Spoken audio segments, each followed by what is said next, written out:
Entonces el carcelero los sacó y les dijo: Señores, ¿qué debo hacer para ser salvo? Ellos le dijeron: Cree en el Señor Jesucristo y serás salvo tú y toda tu casa.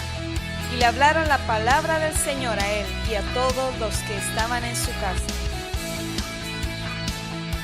Este es el pastor Alan Rodríguez de la iglesia Fuente de Vida en Ciudad Colón, San José, Costa Rica. Esperamos que seas bendecido por esta palabra.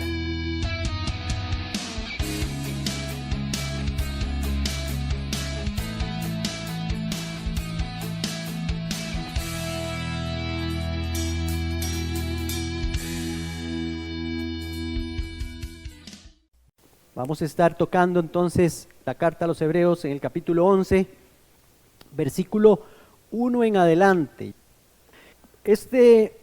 Quiero comentarles el sentir de este mensaje. El sentir de este mensaje tiene que ver con la fe, pero no solamente la fe como la conocemos, que creemos que la fe se trata solo de creer. Fe es porque creo mucho, pero la fe conlleva más cosas que creer, y de eso vamos a estar tocando aquí más adelante. Vamos a leer Hebreos capítulo 11, versículo 1, y vamos a leer tal vez unos versículos más. Dice la palabra, 11:1, es pues la fe, la certeza de lo que se espera, la convicción de lo que no se ve. Por ella alcanzaron buen testimonio los antiguos. Por la fe comprendemos que el universo fue hecho por la palabra de Dios, de modo que lo que se ve fue hecho de lo que no se veía. Por la fe Abel ofreció a Dios más excelente sacrificio que Caín, por lo cual alcanzó testimonio de que era justo, dando Dios testimonio de sus ofrendas, y muerto aún, habla por ella. Por la fe Enoc fue traspuesto para no ver muerte, y no fue hallado porque lo traspuso Dios, y antes que fuera traspuesto tuvo testimonio de haber agradado a Dios. Pero sin fe es imposible agradar a Dios, porque es necesario que el que se acerca a Dios crea que Él existe, crea que le hay, dice la Reina Valera el 60, y es galardonador, o sea, recompensa a los que lo buscan. Por la fe Noé, cuando fue advertido por Dios acerca de cosas que aún no se veían, con temor preparó el arca en que su casa se salvaría, y por esa fe condenó al mundo y fue hecho heredero de la justicia que viene por la fe. Por la fe Abraham, siendo llamado, obedeció para salir al lugar que había de recibir como herencia, y salió sin saber a dónde iba. Por la fe habitó como extranjero en la tierra prometida, como en tierra ajena, habitando en tiendas con Isaac y Jacob, coherederos de la misma promesa, porque esperaba la ciudad que tiene fundamentos, cuyo arquitecto y constructor es Dios. Por la fe también la misma Sara, siendo estéril, recibió fuerzas para concebir y dio a luz aún fuera del tiempo de la edad, porque creyó que era fiel quien lo había prometido, por lo cual también de uno, y ese ya casi muerto, salieron como las estrellas del cielo, multitud, como la arena innumerable que está a la orilla del mar. Y ahí sigue hablándonos de hombres de fe, mujeres de fe, como mencionó a Sara. Sin embargo, hay más mujeres de fe en la Biblia. Esta es la llamada galería de los héroes de la fe, Hebreos capítulo 11. Ahorita vamos a leer otros versículos. Vamos a estar tocando este tema, pero más allá del creer. Esta semana, y les contaba a los hermanos ahora temprano, que me compartieron ahí en un grupo de pastores un video, pero también otras cosas más, de cosas que están sucediendo alrededor del mundo, porque entre pastores nos compartimos estas cosas para que estemos orando, y también si es necesario o si se puede, le compartamos a la iglesia para que también esté orando, porque aquí ponemos las noticias y vemos lo que a los noticieros les conviene poner, etcétera, pero hay cosas que son terribles y que no nos damos cuenta, de saber el montón de iglesias que están siendo apedreadas, quemadas, con la gente adentro o con la gente afuera, cristianos siendo apaleados, vituperados por causa de Cristo en otras latitudes y aún aquí en Latinoamérica. Nosotros los ticos estamos muy comoditos, estamos muy bien así. Y parte del video que me compartían era un video que supuestamente, y les digo supuestamente porque al final uno no sabe si realmente se trata de eso cuando te comparten un video, pero no dudo que sea cierto. Yo les pondría el video, se los pondría, claro, pero no es apto ni para menores ni para mayores, porque muchos de ustedes son muy sensibles a esas cosas y es muy impactante ver videos como esos. Les comento, por ejemplo, este video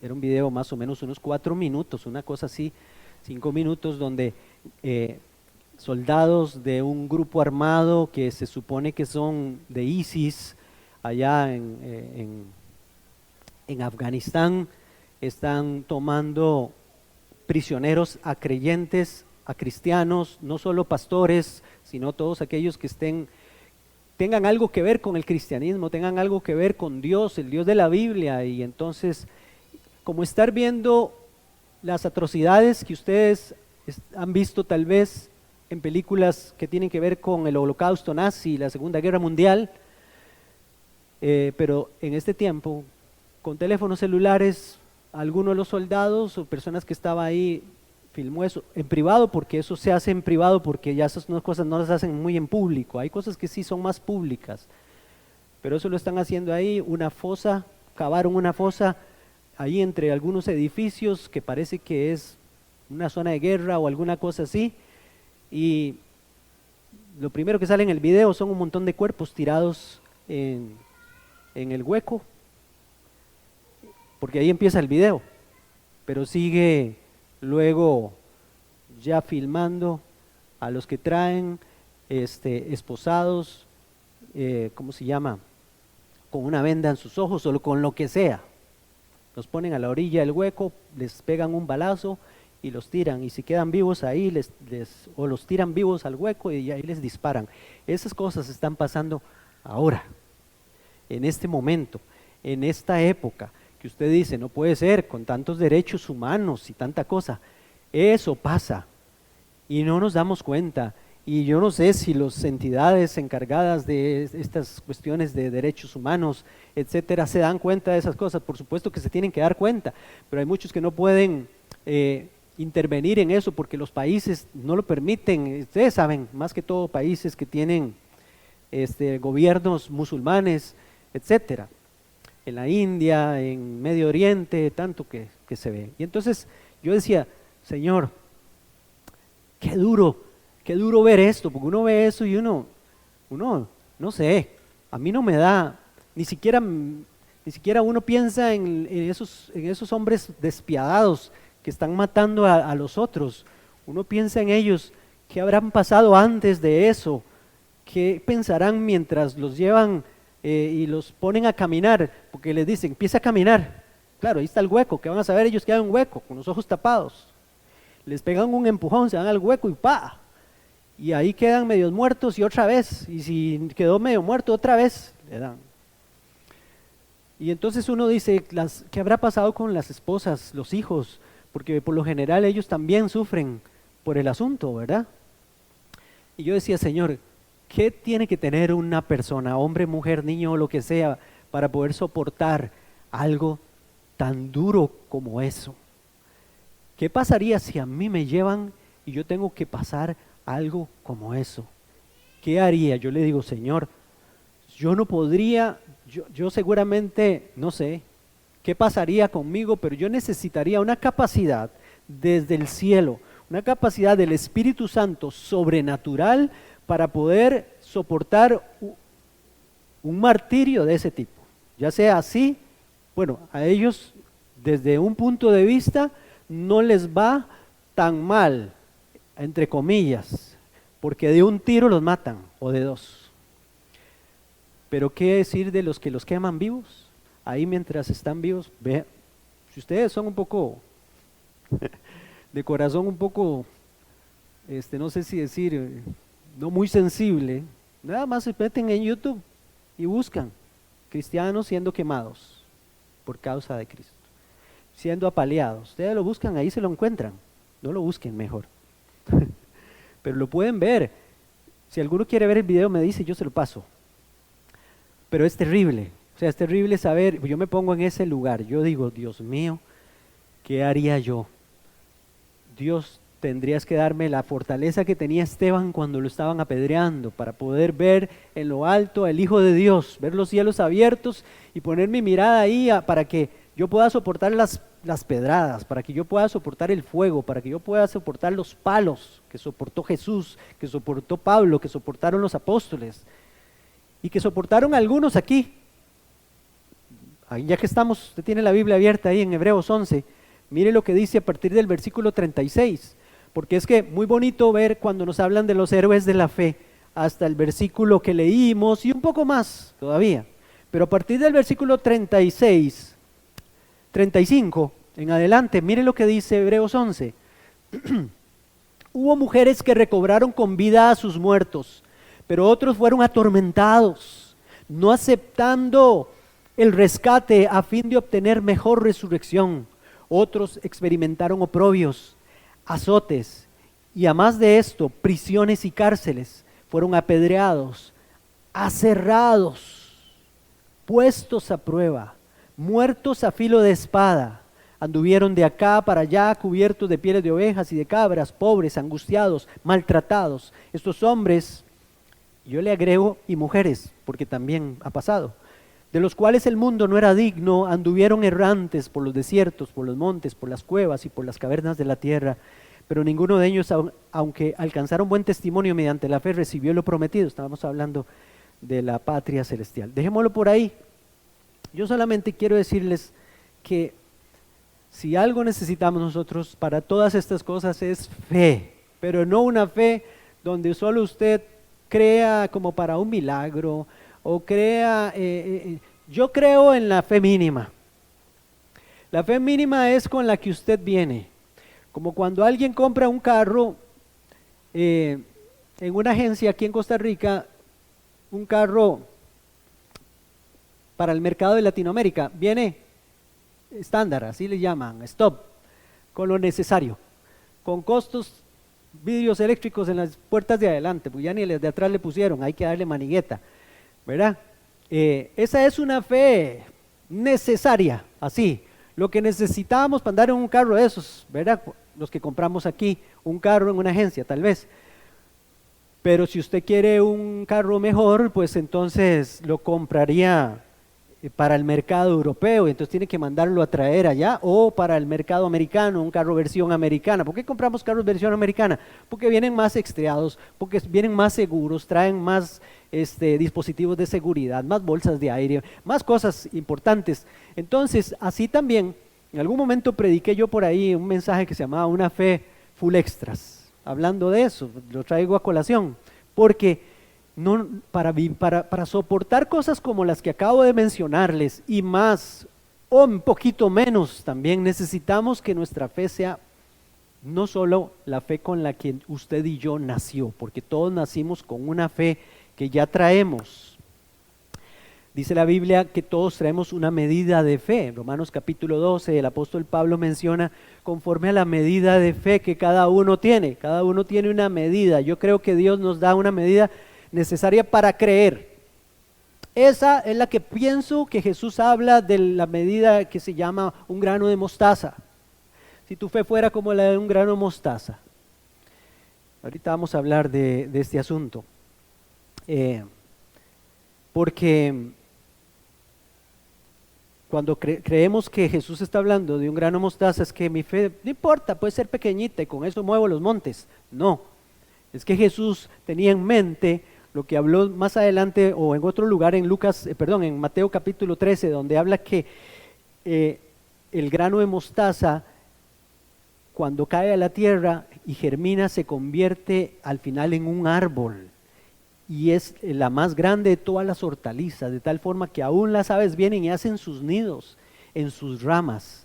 Cuando Jesús habló del grano mostaza o habla del grano mostaza como un ejemplo, está hablándonos del potencial que tiene el grano de mostaza para crecer, para desarrollarse. Y cuando yo voy por ejemplo, a la palabra en griego, a la palabra fe en griego, tiene que ver no solamente con creer. Es una palabra que en griego es pistis, en griego. Tiene que ver con confianza, tiene que ver con constancia, tiene que ver con fidelidad, tiene que ver con lealtad. Bíblicamente, esta que estamos leyendo aquí en Hebreos 11, tiene que ver con todas esas cosas. Para Dios, la fe no es solo creer, la fe involucra creer con confianza, creer con constancia, creer con fidelidad y creer con lealtad. Eso es lo que involucra la fe. Necesita entonces, como el grano de mostaza, estar sembrado en un corazón, pero necesita germinar y crecer. Ayer estábamos viendo aquí en la reunión de mujeres el ejemplo de la mujer sirofenicia, que al final Jesús le alaba su fe y le dice: mujer, grande es tu fe. Así se lo dice. Grande es tu fe. Signos de admiración viene en la Biblia. Grande es tu fe. No había visto una fe como esa. Dijo Jesús ahí, o sea, grande es tu fe. Y al decir grande es tu fe es porque también hay fe pequeña. O sea, no es que la fe tiene una medida nada más. No, yo necesito hacer cosas para que la fe crezca. Vemos aquí ejemplos como el de Enoc, como el de Noé, como el de Abraham, como el de Sara, como el de Isaac, y todos estos héroes de la fe, pero también vemos, y que nos gustan mucho saber y oír de ellos, pero también vimos otros ejemplos aquí de personas que necesitaron la fe y que por la fe, dice aquí que fueron prisioneros, sufrieron azotes, oprobios, maltratados, aserrados. Dicen que algunos de los apóstoles lo echaron en una olla de aceite hirviendo, dicen que a otro por allá fue desmembrado, eso dice la historia que pasó con los apóstoles. Ya vimos por lo menos a Santiago, que murió a filo de espada, y vemos a Esteban en la Biblia, que por lo menos la Biblia nos deja claro eso, que murió apedreado. El primer mártir de la iglesia cristiana fue Esteban. Pero ¿qué necesitaron? Necesitaron fe para morir, una fe tan fuerte para no desmayar y no renegar o no negar a Cristo y no echarse para atrás. Y yo me veo a mí mismo y entonces yo digo: Señor, si yo soy tan imperfecto que con cositas pequeñas te niego, porque cada vez que hacemos algo que no le agrada a Dios, es como estarlo negando. ¿Qué pasará conmigo si me llevan preso y me hacen negar a Cristo? Porque si no niego a Cristo, entonces matarán a mi esposa, a mis hijos, qué sé yo. O la violamos delante de usted, como han hecho muchas veces con creyentes, con cristianos. Han hecho barbaridades con sus familias delante de ellos y han tenido que mantenerse firmes hasta el fin, soportando ver esas cosas. Se necesita una fe no del tamaño del grano de mostaza, necesita una fe que ya haya pasado del grano de mostaza a más. Esa es la fe que mueve montañas. Y entonces, la fe debe ser entonces así. ¿Cómo hacemos crecer la fe? Porque quiero ir a esto para ir luego aterrizando. Todos sabemos que dice la Biblia: la fe viene por el oír, y el oír es por la palabra de Dios. Entonces, Dios nos da medios para que crezcamos en fe. Una es la palabra, Romanos 10, 17. Todos conocemos ese pasaje o lo hemos escuchado en algún momento. Pero también el Señor nos dejó otras cualidades, otras armas para que podamos crecer en fe. Y una de ellas es la oración e incluso el ayuno. Y quiero que vayamos a este pasaje, porque este pasaje necesito explicarlo. Está en Mateo capítulo 17. Mateo capítulo 17, porque este pasaje es uno de los pasajes que se ha aplicado mal, porque no digo que se ha interpretado mal, porque yo creo que es que más bien no se ha interpretado. Mateo capítulo 17 es el pasaje aquel donde Jesús llega del monte de la transfiguración, que venía con algunos de sus discípulos, pero otros discípulos se habían quedado abajo, y entonces llegó un hombre que tenía un muchacho que estaba endemoniado, y le pidió a los discípulos que le echaran fuera el demonio a aquel muchacho, pero no pudieron.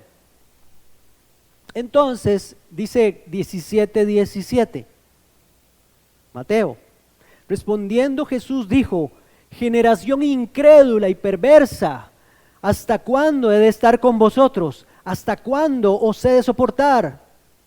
¿A quién le dijo Jesús eso? ¿Se lo dijo al papá del niño? ¿Se lo dijo a los que estaban ahí alrededor viendo, ¿cómo se llama?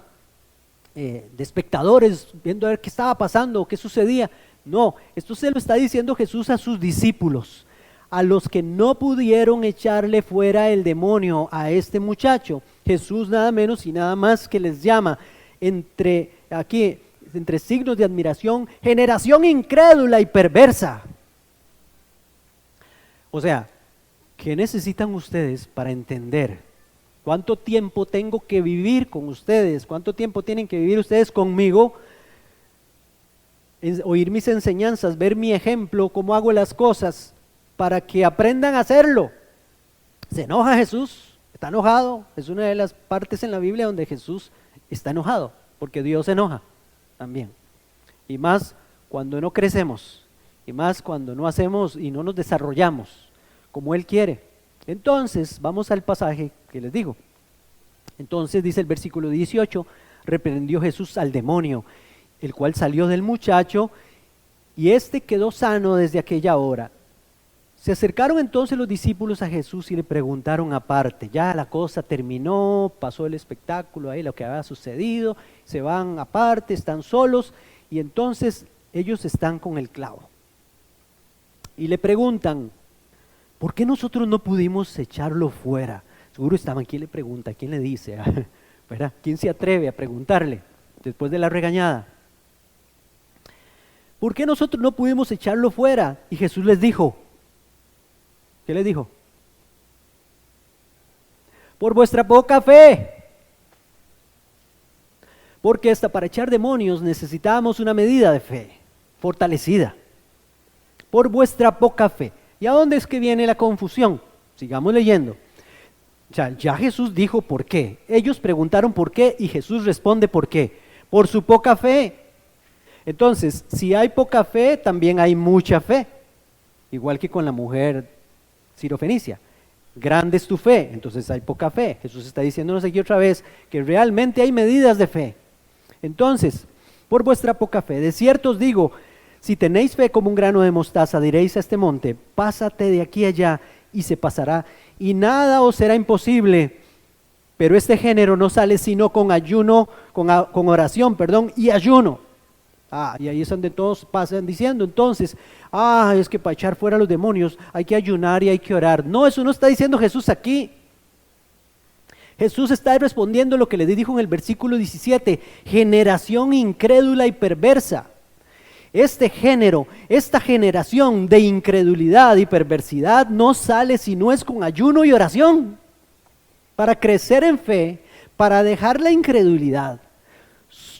Dios dejó para mí la oración y el ayuno. Así crezco en fe.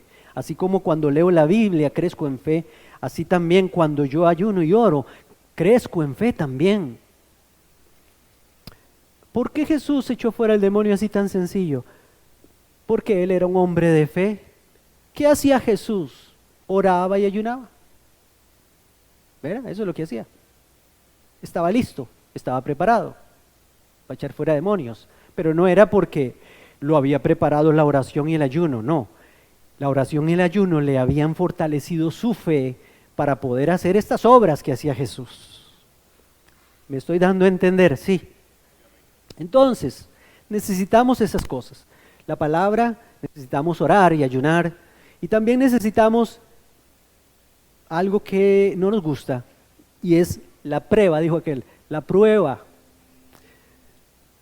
Primera de Pedro, capítulo 1, versículos 6 y 7, lo vamos a leer, dice: en lo cual vosotros os alegráis, aunque ahora por un poco de tiempo, si es necesario, tengáis que ser afligidos en diversas pruebas, para que sometida a prueba vuestra fe, vean ustedes, la fe necesita ser sometida a prueba.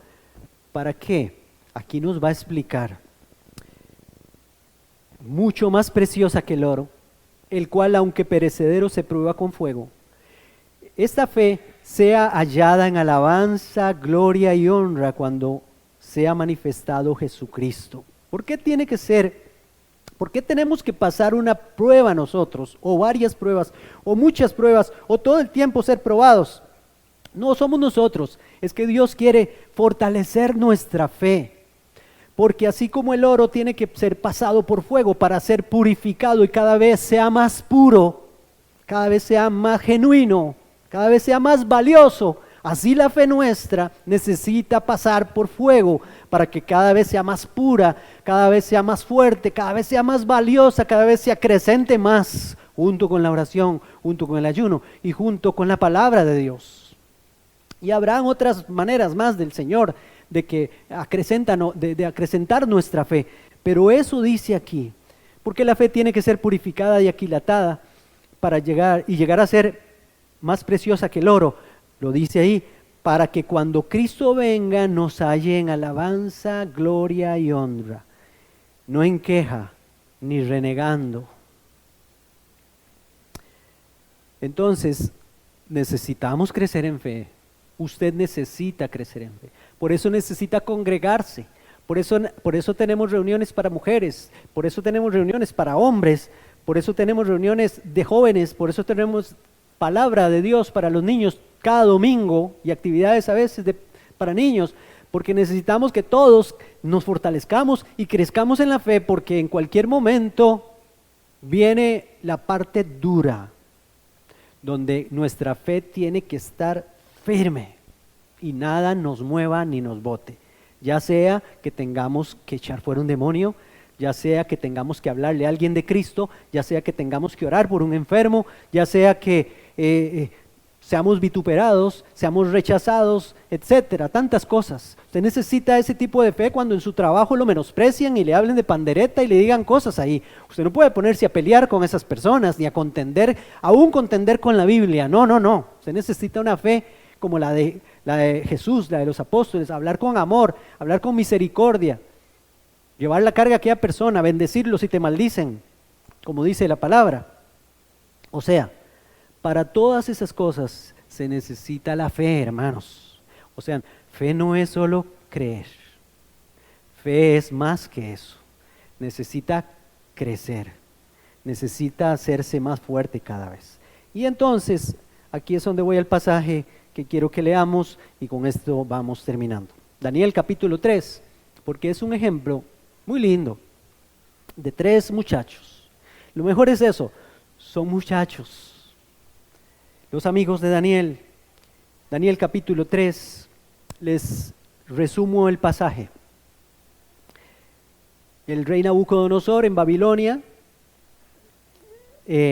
reclutó, por decirlo de alguna forma, trajo cautivos a mucha gente desde Jerusalén, desde Judea, entre ellos algunos muchachos nobles, hijos de príncipes que habían sido instruidos desde niños en la sabiduría de la ley de Dios, etcétera. Y entonces esos muchachos, él los tomaban para el servicio al rey en el palacio.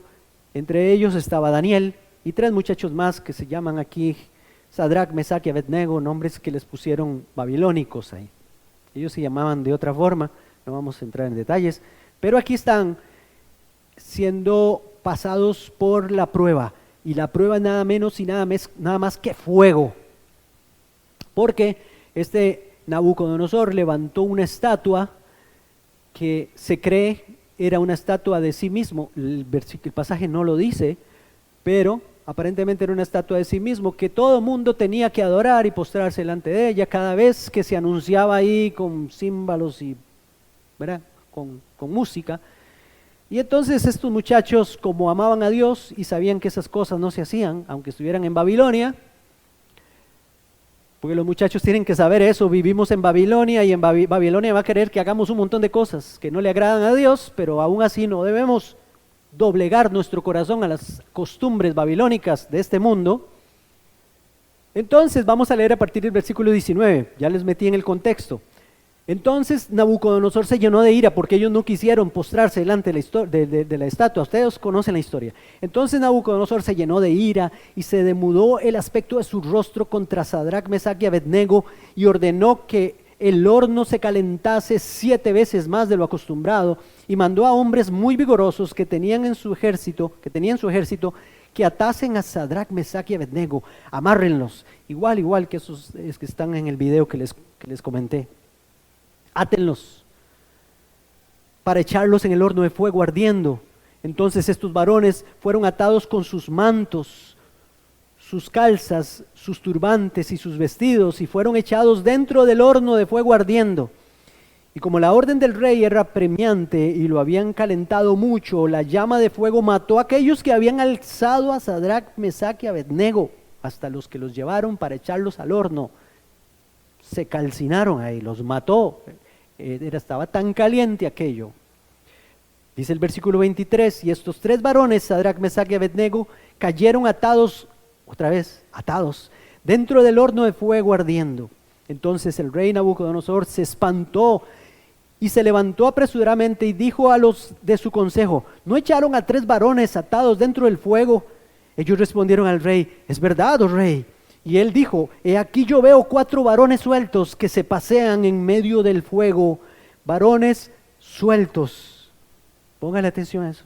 Se pasean en medio del fuego sin sufrir ningún daño y el aspecto del cuarto es semejante a hijo de los dioses.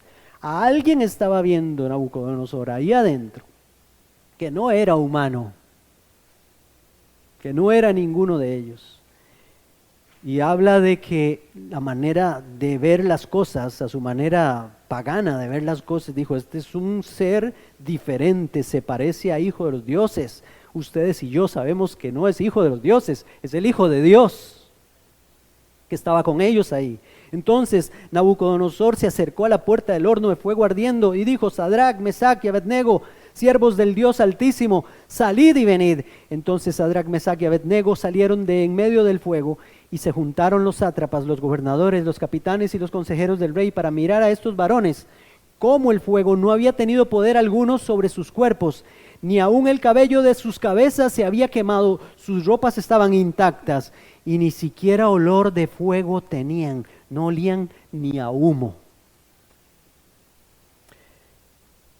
Este es un gran ejemplo. Yo sé, hermanos y hermanas, que no todos han pasado un milagro como este, pero este milagro está aquí en la Biblia y yo lo creo. Muchos mueren, como lo que les acabo de comentar, pero sí me enseña que en medio de la prueba podemos darle a este pasaje una aplicación espiritual para la vida de nosotros, para saber que en medio de la prueba, así como estaba pasando aquí, aprendemos que aquí hay, lo primero, 3 hombres expuestos al fuego. ¿Por qué? Porque como acabamos de leer en en Pedro, y también lo enseña Santiago, el fuego purifica la fe del cristiano. Es necesario el fuego. Aquí hay 3 varones o 3 hombres desatados por el poder del fuego, porque el fuego desata al cristiano. Eso es bueno para nosotros. No es malo el fuego de la prueba. No se extrañen cuando se hallen en medio del fuego de la prueba, dijo Pedro, como si fuera una cosa extraña. No, el fuego nos desata para que Dios pueda trabajar en la vida de nosotros y haga cosas a través de nosotros luego maravillosas. Y además también nos desata de un montón de ataduras que podemos tener. Solo hasta que pasamos por el fuego, entonces somos purificados. Porque el fuego, ¿saben qué hace? El fuego quema, el fuego purifica. El fuego aquilata. El fuego hace cosas que de otra manera no se pueden hacer. Y eso sucedió con estos muchachos aquí. 3 hombres que se pasean en medio del fuego, porque el creyente, tenemos que entender eso, que el creyente puede seguir caminando aún en medio del fuego, como nos enseña este pasaje. Ellos no se quedaron estáticos, comenzaron a caminar aún en medio del fuego. Y entonces, que a nadie lo detenga la prueba, que a nadie lo detenga el fuego que está pasando, que a nadie lo detenga las circunstancias difíciles. Créale a Dios, pídale al Señor que le desate, que le ayude en medio de eso, porque también vemos eso aquí.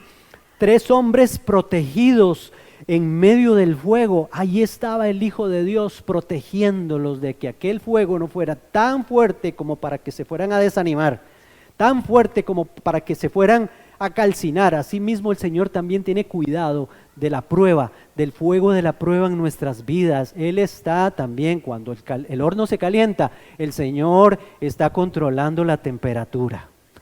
Aunque a veces usted diga, ay, se le pasó la temperatura, el Señor no crea eso. Él está en control de la temperatura, porque Él quiere hacer cosas maravillosas. Y la quinta cosa que veo aquí es que 3 hombres estaban siendo acompañados en medio del fuego por el Hijo de Dios, porque el cristiano es acompañado por Jesús cuando pasa por en medio del fuego. Nunca se le olvide eso, nunca se nos olvide eso. Aunque la cosa se ponga dura, aunque se ponga caliente, aunque arda, ahí estará el Señor también en medio de aquella dura prueba con nosotros, para ayudarnos, para socorrernos, para acompañarnos, para consolarnos, para levantarnos. Esas cosas hace el Señor, porque Él necesita que su fe sea una fe, al final, a prueba de fuego, para que cuando vengan cosas tan difíciles como las que les mencioné de ese video, o cosas tan difíciles como las que leímos ahí en Hebreos, que dice que muchos fueron maltratados, apaleados, traspasados, etcétera, todas esas cosas. Cuando vengan esas cosas, usted sepa de que su fe va a ser una fe que va a soportar aún los momentos más complicados. Cuando te quedes sin trabajo, ahí va a estar el Señor en medio del horno de fuego. Cuando nos haga falta algunas cosas, ahí va a estar el Señor en medio de nosotros, en medio de ese fuego. Y en cualquier situación, cuando haya una pérdida, cuando falte alguien en la familia que no esperábamos, o que esperábamos que también sucediera porque ya era una enfermedad terminal o alguna cosa, ahí va a estar el Señor en medio de ese horno de fuego. Cuando pase algo accidental, cuando suceda lo que suceda, sepan y sepamos de que el Señor va a estar en medio de nosotros. Y cuando venga lo peor, cuando seamos probados como cristianos, sepamos que aún en medio de la muerte, Él va a estar ahí con nosotros, como estuvo con estos 3 muchachos en su horno de fuego.